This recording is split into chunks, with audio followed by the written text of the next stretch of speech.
Hey guys, today I am so excited to talk to you about the live action adaptation of How to Train Your Dragon. This hits theaters on June 13th on Friday, and I've got to tell you, so let me preface this by saying that I'm obsessed with the animated movies.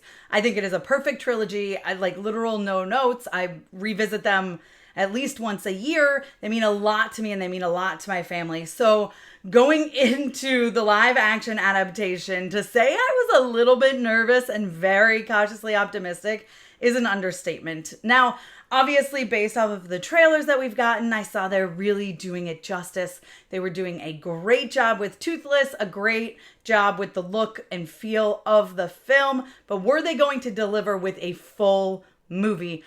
And the answer is yes. They absolutely deliver on How to Train Your Dragon. No ifs, ands, or buts about it. This film is beautiful. It is gorgeous. It captures the same feel and the same vibe as the animated version. Listen, Mason Thames is phenomenal as Hiccup. He is Hiccup. He embodies Hiccup. You can tell that this character means a lot to Mason, and he delivered that. He brought it to the screen. He gave it his all, and he absolutely nailed it. Okay, he is incredible. And then, of course, Nico Parker as Astrid is just as incredible as well. I do like we get a little bit more with Astrid. We get a little bit more with the teens, a little bit more with his friends. And you get like, that's where this becomes not the shot-for-shot remake. It's very similar, yes, don't get me wrong, but you get more of that nuance with these characters, and I think that this is going to continue on into How to Train Your Dragon 2, the live action version, which we already know is coming. And I think they kind of laid that groundwork and set that groundwork in the first one so that they can continue that in the second one. And then, of course, I have to talk about Gerard Butler coming back as Stoick. Now, he's the voice of Stoick in the animated version, and it was so great to see him just completely embody this character. I have my fingers crossed that Cate Blanchett will be coming back as Valka, Hiccup's mom, in 2. I really hope we get that, because I think it would be amazing to see these two actors going from the animated version to the live action. It makes sense. It would work. She's still acting. Like, there's no reason for her to not be the character in live action. And I really, really, fingers crossed, hope we get it because I really want to see them together in live action. But I think part of the reason this works so well, and Gerard is phenomenal. Like, he's absolutely incredible. He knows this character inside and out, so it just makes sense for him to be the one to play him, and it's done extremely, extremely, extremely well. But I think the reason this film, or one of the reasons this film is so incredible, so phenomenal, so great an adaptation, so perfect an adaptation that is basically shot for shot, but they throw in a few things here and there that allow them to get deeper. They allow more stuff to be explored, and I love that they do that, and I can't wait to see where things go with the rest of the trilogy, because you can't have the second one and not the third one, let's be honest. But I think the main reason that this is the case is because Dean DeBlois, who co-wrote and co-directed the animated trilogy, is the director of the live action adaptation. And I think that's because he's talked about it before, but he knew what he needed to nail. He knew the key moments that needed to be a part of this, and he knew where he wanted to go deeper. He said that he basically treated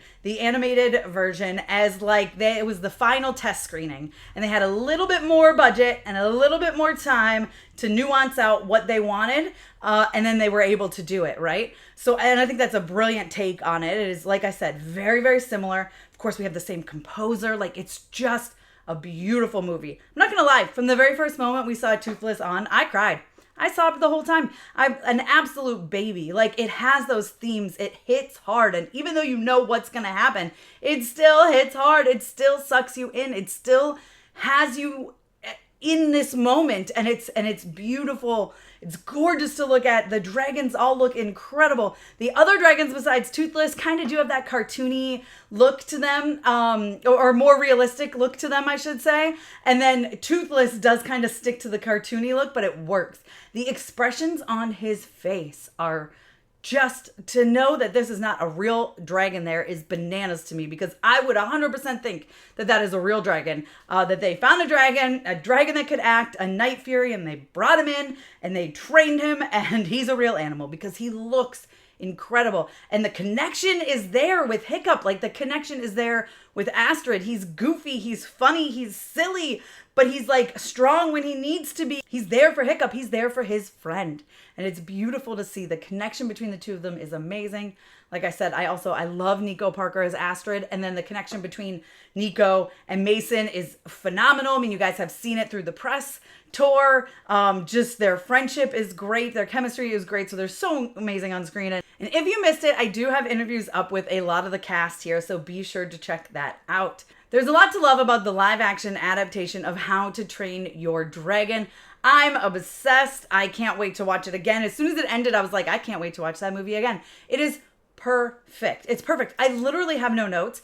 Every single person who is in this is great. The teens are so fun. Like I said, you do get to learn a little bit more about them. It's a little bit more, you get more time with them. You get to know them a little bit more, and you get to really know what these characters are about, what their motives are, which, yes, you have in the animated, but you really start to dive in a little deeper and explore a little more, in particular Astrid.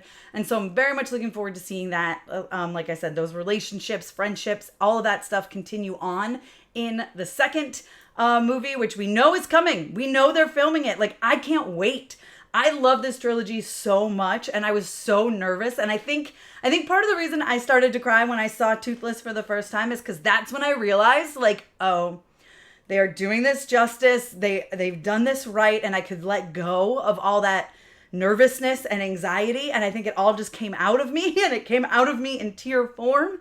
And then I just didn't stop. Like I said, this is that same emotional, raw, heart-wrenching, but heartwarming story, And it's something we could use right now. It's those themes. If you haven't seen the animated, I mean, this movie is very much a theme of, like, why are you guys fighting with each other just because you are different? So what? Like, there's this war. They're fighting their parents' wars. It's kind of got some generational trauma messages underlying in there. It's a lot of, like, I know that my parents have told me I should hate the dragons, right? This is what the Vikings say, right?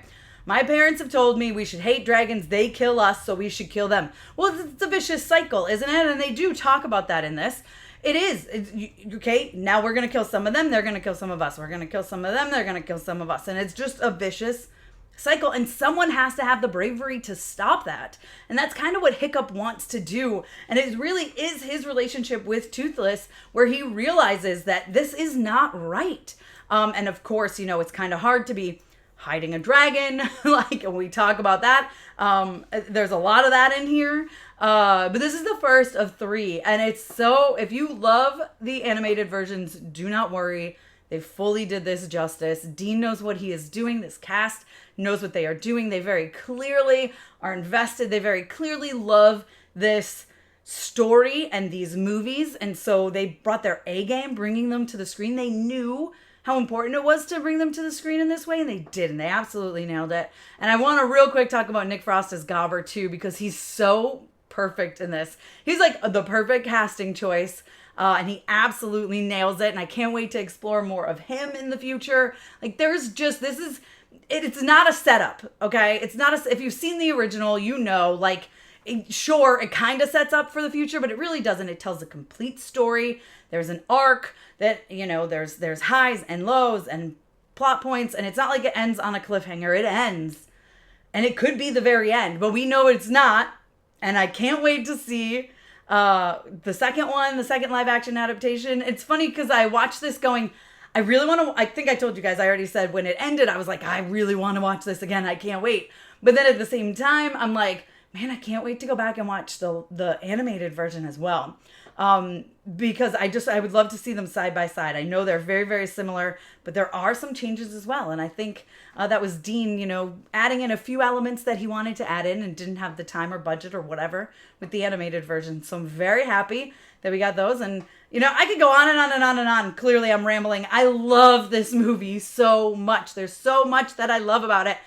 from beginning to end. There's action. It's beautiful. There's adventure. There's a story in there that is absolutely heartbreaking and heartwarming. It's going to tear you apart in the best way possible. And it's beautiful. It's gorgeous to look at. The CG is bananas good. Like I said, I would never know these aren't real dragons. I would never know they aren't real dragons. So I'm going to stop rambling, but I highly recommend you check it out when it hits theaters on June 13th. See it in IMAX. It would be a crime not to see it in IMAX. See it on the biggest screen possible. Feel completely immersed in the Isle of Berk. And I hope you enjoy it. If by the time you got to this review, you've already seen it, let me know what you thought in the comments. If not, let me know, are you excited? Are you looking forward to it? Are you going to go see it in theaters? Be sure to give me a thumbs up. Don't forget to subscribe. Hit that notification bell so you don't miss out on more videos like this one. Be sure to check out my interviews with the cast that are up here as well. Follow me on TikTok, Instagram, Twitter, all the things. I'm Mama's Geeky. And of course, you can check me out at mamasgeeky.com. Thanks. I'll see you guys next time.